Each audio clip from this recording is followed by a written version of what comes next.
Salut à tous, j'espère que vous allez bien, c'est Romain et on se retrouve aujourd'hui pour parler d'une info un peu farfelue. Pour changer, en ce début de mercato, c'est vrai que les infos sont plutôt drôles. Alors certains peuvent s'inquiéter d'avoir bouclé qu'une seule recrue, surtout quand c'est le gardien numéro 2. Personnellement, j'en fais pas partie, je reste confiant, il reste 2 gros mois, une compétition internationale qui va se terminer dans un bon bout de temps. Donc voilà. On n'est pas sur un timing très serré pour l'instant. Par contre, le moins qu'on puisse dire, c'est que les infos qu'on a jusque-là, c'est plutôt drôle. Le feuilleton Safonov qui est interdit de quitter le territoire de Russie parce qu'il ne paye pas de pension alimentaire à son ex-femme pour sa fille, la mise en demeure d'Mbappé pour les salaires impayés parce que Nasser ne lui a pas fait signer noir sur blanc les accords qu'ils ont passés l'été dernier pour qu'il retrouve le groupe, ça c'est tout bonnement exceptionnel. Les interviews hier de Layvin Kurzawa où il règle ses comptes, à un moment donné il nous dit qu'il est trop beau pour être compris par la France, qu'il a des tatouages et tout ça et que c'est pour ça qu'il n'est pas compris, donc ça... C'est le PSG Circus, bien évidemment. On peut même parler de Gvara, le dossier avec l'agent, le père qui prennent la parole publiquement. C'est un petit peu rocambolesque. Et donc, pour aujourd'hui, au rayon farfelu, on va parler d'un AS Monaco sous pavillon saoudien avec Luis Campos président. C'est l'information qui est sortie dans le journal L'Équipe du jour. Bien sûr, à prendre avec de grosses pincettes parce que c'est évidemment pas pour un futur très proche. On va détailler tout ça dans cette vidéo. Et surtout, ça me permet de faire plus large en faisant un petit point des pistes, des rapports de force dans cette direction parisienne où tu peux pas imputer les dossiers à une seule personne en fait. C'est très difficile de savoir qui décide au PSG avec la direction parisienne en concurrence par moment avec la direction qatari, Nasser qui va s'immiscer dans les dossiers de son directeur sportif, certaines personnes qui viennent parasiter. Donc c'est vrai que tout ça mérite d'être remis en perspective, surtout qu'en ce moment, on a des rumeurs qui illustrent bien tout ça. Alors installez-vous, c'est parti. Avant que la vidéo commence, petit placement de produit pour le site ZoFoot qui vous propose des répliques non officielles mais d'excellente qualité de tous vos maillots préférés, beaucoup d'équipes représentées, sélection nationale aussi, avec des badges, écussons et flocages d'excellente qualité comme les coutures. Vous pouvez personnaliser tout ça au moment de votre commande avec 10% de réduction. N'hésitez pas à utiliser le code qui est dans la description, tout comme le lien vers la boutique et les détails de la promotion en cours. Vous avez un ou plusieurs maillot offert en fonction du montant de votre panier. Le maillot est à indiquer au moment du paiement dans la page de commentaires. Et pour la livraison, sachez qu'il vous faudra entre 15 jours et 3 semaines grand maximum pour recevoir votre commande. Voilà, merci à eux, c'est eux qui régalent. Alors, comme je le disais en intro, ce qui me fait allumer la caméra et choisir ce sujet aujourd'hui, c'est un article paru dans le journal L'Équipe ce matin, rédigé par Loïc Tanzi et Damien Degore, 2 journalistes aux réputations un peu aux antipodes. Degore très mauvaise, surtout dans l'environnement PSG, et puis Loïc Tanzi, réputé assez fiable tout de même. Bien sûr, dès l'été dernier, par exemple, sur le cas Xavi Simons, il appelait à la plus grande prudence. Il parlait même d'un transfert définitif vers Manchester United qui n'avait pas pu avoir lieu. Et au final, au fil du temps, on s'est rendu compte de toute la complexité du dossier que lui annonçait à ce moment-là. Même si, bien sûr, parfois, c'est aussi le porte-parole d'une partie très claire de l'environnement PSG. Par exemple, en février, quand Mbappé a annoncé au groupe son départ, il a dit sur le plateau de l'Équipe de Greg tous les jours à 17h30 sur le canal 21 de la TNT, les gars. Loïc Tanzi donc a dit à ce moment-là que il se pourrait qu'une partie de la prime à la signature d'Mbappé au Real soit reversée au PSG pour faire comme si le club avait une indemnité de transfert dans l'histoire.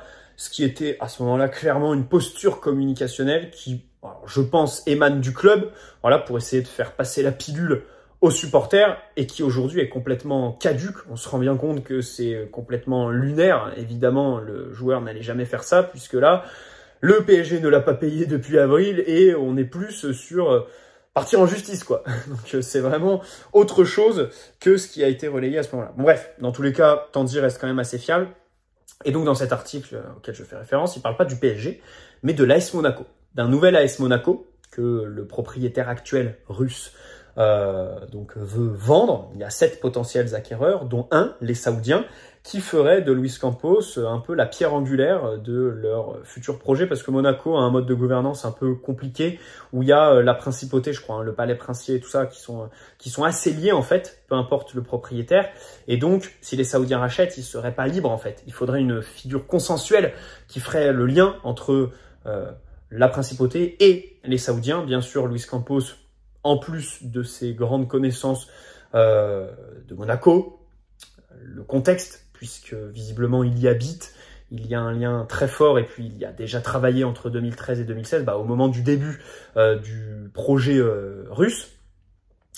Donc voilà, il connaît bien tout ça, il connaît bien le monde du foot, et puis bien sûr ce genre de projet, c'est vrai que c'est un peu pour lui, voilà, quand il y a énormément d'argent à dépenser. En gros, je recrute 20-25 cracks, bon, dans le lot, il y en a bien 3 ou 4 qui percent, et puis que je réussis à revendre 10 fois plus cher, et puis on dit que je suis un crack du recrutement, voilà. Et on le disait au moment de sa signature, c'est ce qui a été fait à Lille et à Monaco, voilà. Enfin, par le passé, je parle. Donc voilà, bref. Dans l'article, il est dit que c'est un scénario lointain, que les négociations sont compliquées. Donc c'est pour ça que, avant toute chose, faut pas monter en épingle cette histoire. On parle de quelque chose qui, s'il arrive, je pense, ne devrait pas se faire avant la fin de l'année civile à minima, parce qu'aujourd'hui, on n'en serait qu'à l'étape de la data room. La data room, c'est quand tu veux vendre ton club, tu crées, donc tu mandates un organisme et tout ça qui va créer une espèce d'espace numérique où il y a tous les documents en fait financiers et tout ça sur le club nécessaires pour les potentiels acheteurs afin qu'ils voient dans quels états sont tes comptes et tout ça. Et donc tu leur donnes accès à cette data room qu'après avoir testé évidemment la solvabilité, la crédibilité des potentiels acheteurs. Et donc là il y a 7 potentiels acquéreurs qui ont accès à cette data room aujourd'hui. Donc, alors ça veut dire que d'un côté, c'est un peu avancé. Il y a vraiment des gens, enfin des investisseurs intéressés. Mais de l'autre côté, voilà, c'est pas non plus pour demain, ni la semaine prochaine. Voilà. Donc vraiment, on va se détendre. Et puis dans le cas où ils se font racheter par les Saoudiens, ce serait évidemment une bonne nouvelle pour la Ligue 1 et puis pour nous, hein, bien sûr. Hein, on attend que ça de la concurrence. Si les sous sont bien investis. En plus, à Monaco, tu as la particularité d'avoir les avantages fiscaux. Hein. C'était les présidents de Montpellier, je crois, qui s'en plaignaient par rapport aux autres clubs de Ligue 1, bien sûr. Monaco Principauté, qui est, on va pas se mentir, un paradis fiscal pour les joueurs étrangers qui y signent, hein, pas d'impôt sur le revenu. C'est sûr que ça aide en matière d'attractivité. Et pour les comptes, même si de l'autre côté, comme c'est un club où il y a pas d'ambiance, quoi, où il y a même pas 10 000 personnes dans le stade, je crois à peine 40 000 habitants et du coup pas beaucoup de revenus, billetterie, merchandising et tout ça. Faut bien aussi trouver l'argent ailleurs. Et donc c'est vrai que c'est un fonctionnement assez atypique en fait, ce club. Voilà. Mais dans tous les cas, si les Saoudiens rachètent et font ça bien, peut-être que par la suite ils pourraient devenir un concurrent sérieux, comme ils l'ont été par le passé tout simplement, puisqu'ils nous chippent le titre en 2017. Et donc ça c'est pareil. Alors pour revenir à l'article équipe, il est dit que Campos aurait les mains plus libres qu'au PSG en faisant donc ce projet à Monaco, et il souligne qu'au PSG, ses relations avec la direction n'ont pas été toujours linéaires, même si il s'entend très bien avec l'entraîneur Luis Enrique. Donc ça, c'est à signaler. Dans l'article, on nous dit que Luis Campos, visiblement, considère qu'il n'a pas les mains très libres au club. Ça ressemble peut-être à un coup de pression organisé par Luis Campos envers la direction parisienne pour justement avoir un peu plus de liberté. On se souvient qu'après le Mercato 2022, où ça s'était mal passé avec Antero Henrique, il avait fait évidemment, là, sans langue de bois, chez Rotten sans flamme, des déclarations très claires. Voilà. Et aussi, il y avait eu une rumeur Chelsea. Rappelez-vous, on nous disait que l'Américain voulait Campos pour les 2 prochains mercatos et qu'il lui proposait 8 millions de salaire et tout ça. Au final, c'est resté lettre morte. Donc tout ça me fait penser un peu à cet épisode-là. Peut-être un moyen de mettre la pression au club. Parce que cette semaine, de l'autre côté, j'ai vu passer une info, donc, Julien Froment, un journaliste assez fiable dans l'environnement PSG, comme quoi, alors l'info c'est Antonio Silva, donc le défenseur du Benfica qui a une clause à 100 millions d'euros qui intéresse évidemment Luis Campos depuis longtemps, ne serait pas dans la shortlist. Voilà. Le PSG ne veut pas d'Antonio Silva et en plus il précise que s'il y a échec sur les 1000 euros, on va faire d'autres pistes qui sont hors écurie Mendes. Donc ça ressemble un peu à une information commandée par une partie du club qui serait un peu hostile à ce que Luis Campos fait avec Jorge Mendes. On en pense ce qu'on veut, mais on pourrait là, si on regarde un peu de plus près, y voir peut-être un espèce de conflit au sein du club. Il y a un dossier aujourd'hui qui a été encore relancé cette semaine, je trouve ça assez fou, c'est Ryan Cherki.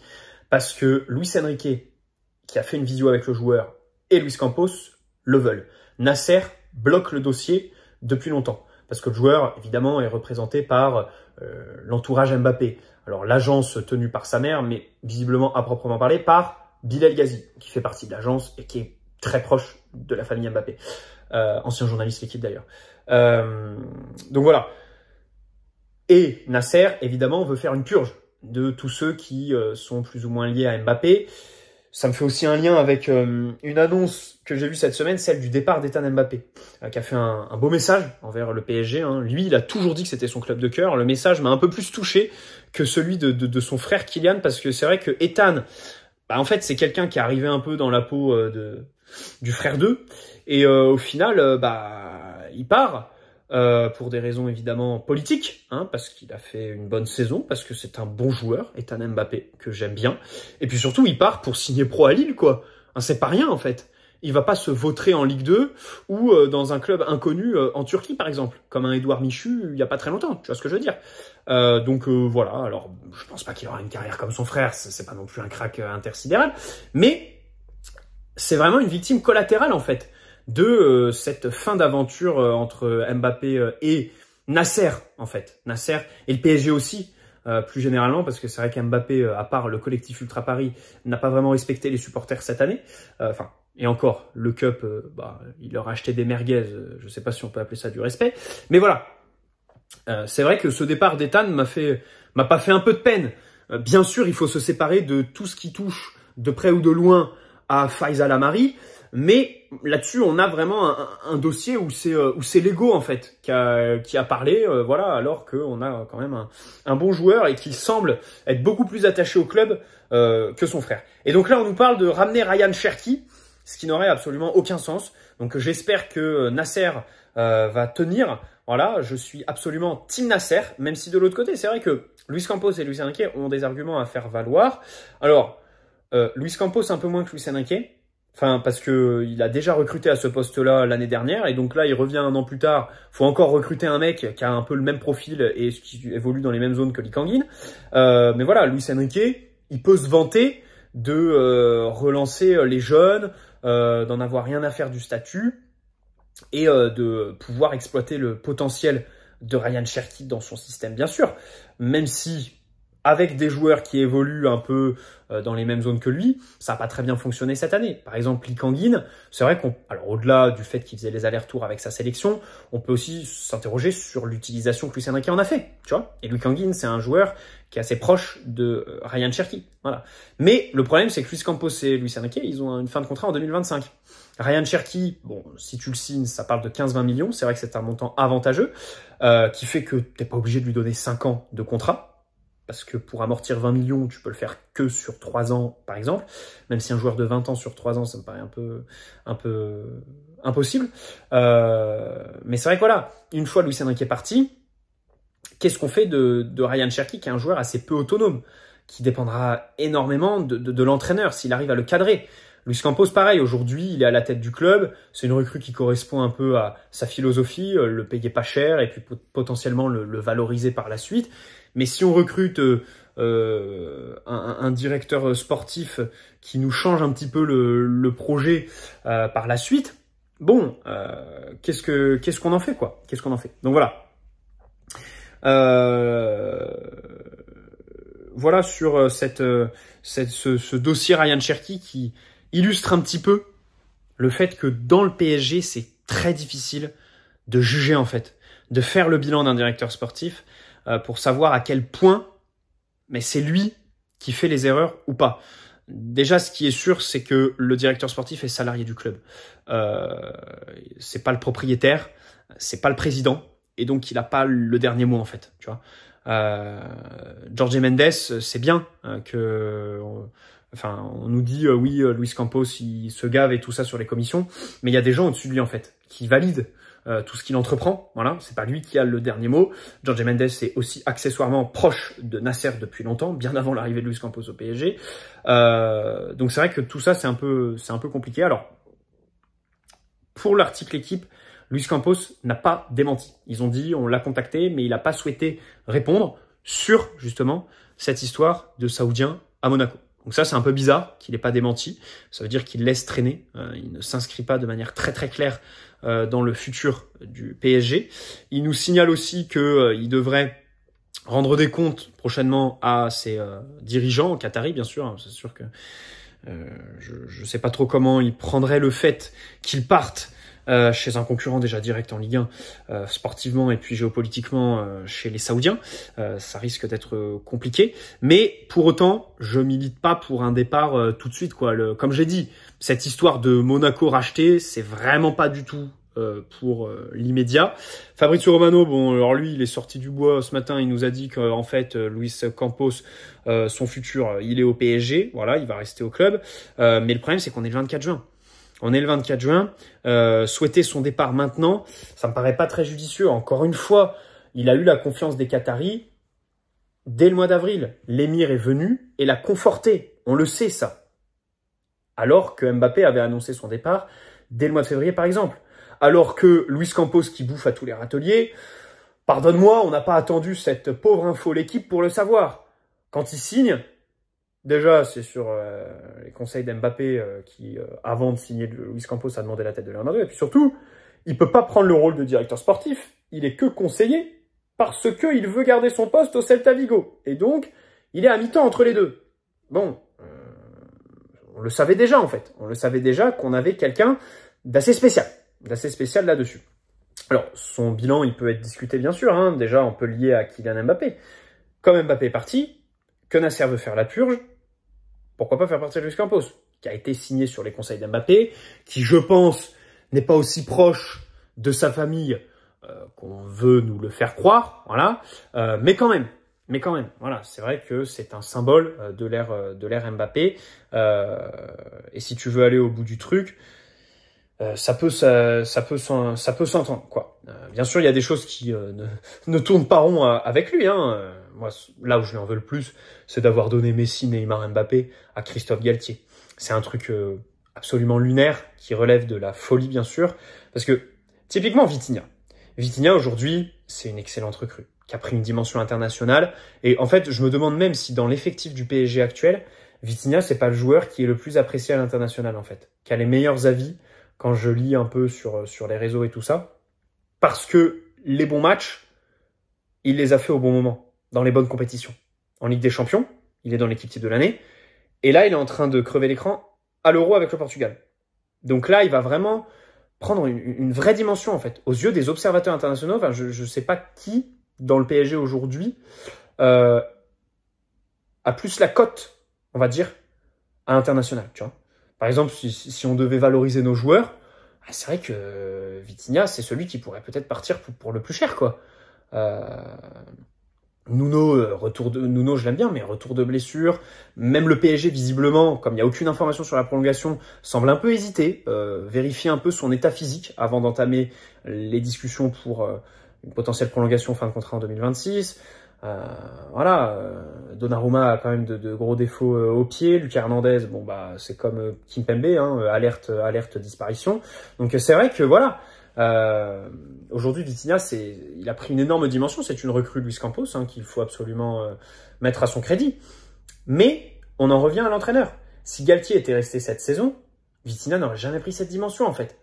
Il y a l'impact de Luis Enrique dans cette progression parce qu'il l'a challengé, parce qu'il lui a fait confiance, parce qu'il lui a trouvé un bon rôle dans l'équipe, parce qu'il lui a donné les bonnes consignes, sachant que c'est un joueur qui a besoin de savoir clairement quoi faire.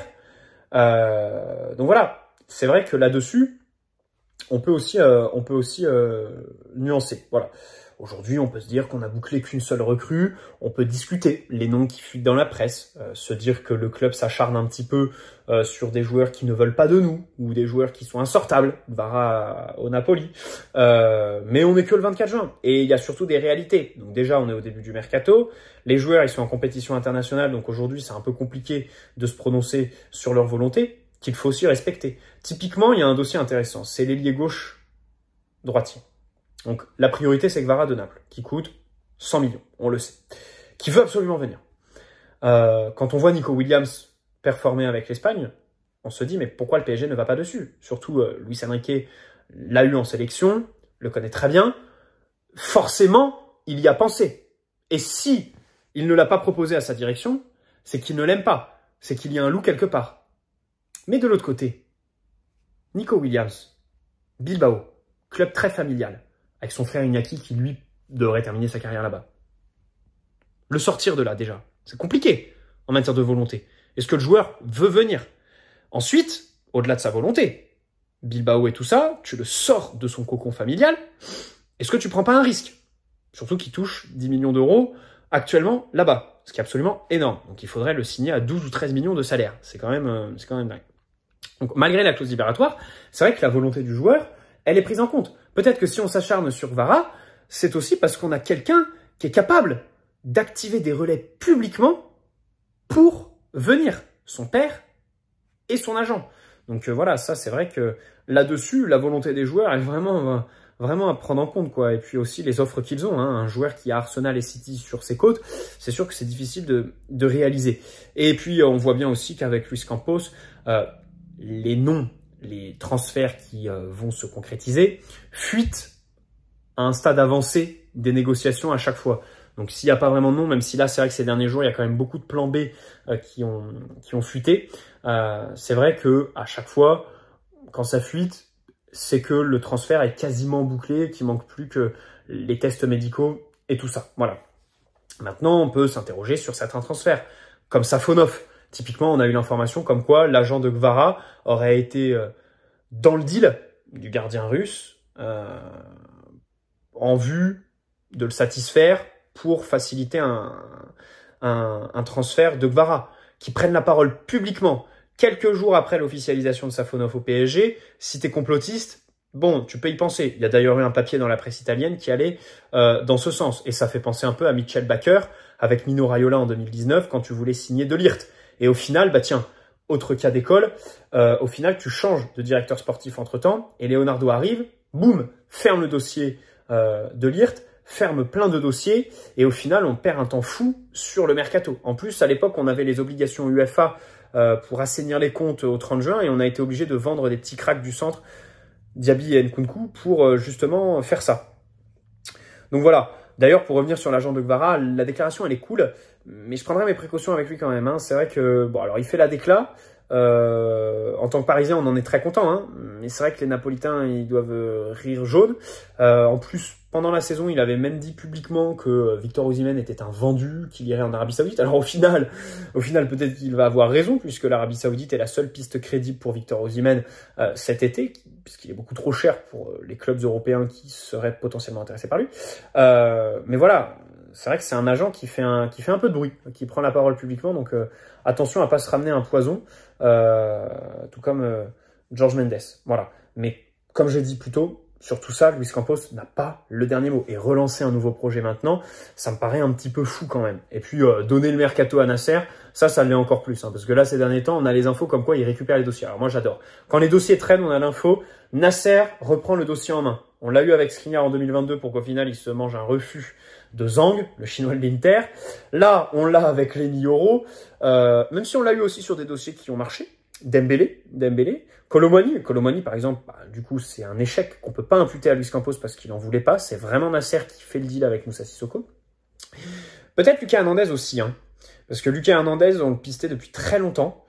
Ça dépassait, bien avant l'arrivée de Luis Campos, et je pense que c'est Nasser qui l'appréciait, tu vois. Peut-être que Lucas Hernandez, alors ça, il n'y a pas eu d'informations dans ce sens, mais peut-être que Lucas Hernandez aussi, c'est Nasser qui prend le dossier. Mais bon, en général, voilà, quand il s'occupe un peu du mercato, ça finit un peu n'importe comment, hein, l'échec à tout va, et on perd un petit peu de sens. Tout ça pour dire qu'un directeur sportif, ça se vire bien avant, voilà, que cette information doit être vraiment relativisée, tranquille, même si bien sûr, si elle est avérée et que par la suite, il est à Monaco avec les Saoudiens, ce serait une énorme trahison qui mériterait bien sûr un licenciement sur le champ. On n'y est vraiment pas. Voilà, pour les prochains mois, on parle vraiment pas en semaines.